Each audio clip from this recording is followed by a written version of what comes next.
Reading through the list of artifacts, I knew immediately I wanted to choose the amputation kit. Why, might you ask? Well, let me tell you. Growing up, I've always been into sports. Everything in my life has always been connected to my love for sports, from the decision to attend Ohio State University to my daily activity.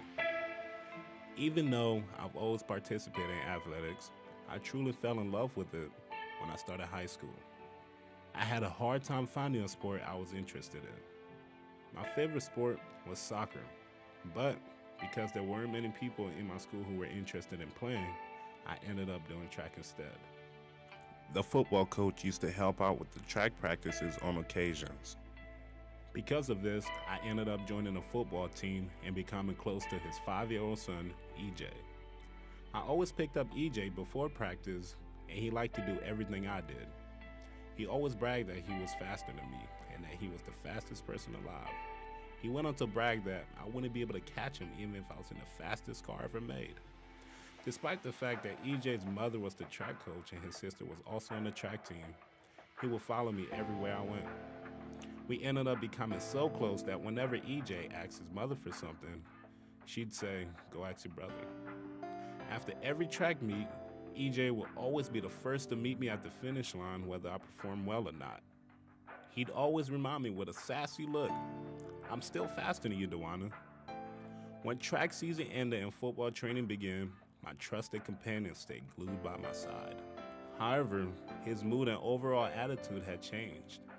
EJ no longer had the fun, upbeat, and happy nature that he once plagued me with. After working out with his father, my football coach, he seemed to be in a pretty huge slump.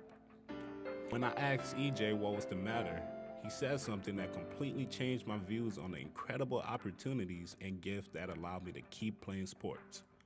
My health. He said to me while crying, "It's not fair, Dewana. I can't be better than you anymore." He explained he'll never learn how to catch a football like me because he was disadvantaged. EJ is a transradial amputee. Now I know exactly what you must be thinking. How can a kid so young be an amputee? It's not like he's a wartime victim or something. Although a high percentage of amputees are a result of one war or another, there are many who are amputees for other reasons.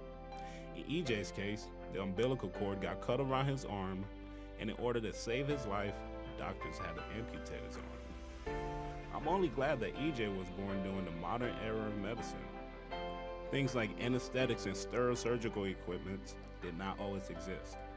Soldiers during the Civil War era did not have this luxury. They had to endure the pain anywhere from 30 seconds to over a minute, depending on the skill of the doctor performing the surgery. These doctors carried amputation kits with various surgical saws and knives in them for easy storage and mobility. But let's get back to EJ. EJ felt disadvantaged because of his disability. Although he has a prosthetic arm, he doesn't like to use it. He can do just about anything with just one arm. But there are many amputees who see athletics as everything just like me. Oscar Pistorius, a double amputee, made it to the 2012 Olympics. I showed EJ a video of Oscar, and he said Oscar was cheating. EJ's assertion wasn't far from rational thoughts.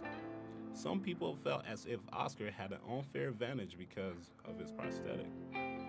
EJ, without the use of his prosthetic, felt sad and disadvantaged. However, he also felt that with the use of his prosthetics, he would have an unfair advantage. He wanted to learn to catch just the way he was, and I thought that was pretty cool. I admire EJ's innocence because it translates into his character and ultimately his integrity. Even though EJ always brags how I'll never be as fast as him, the actual truth of the matter is that I'll never be as honest of a person as he is.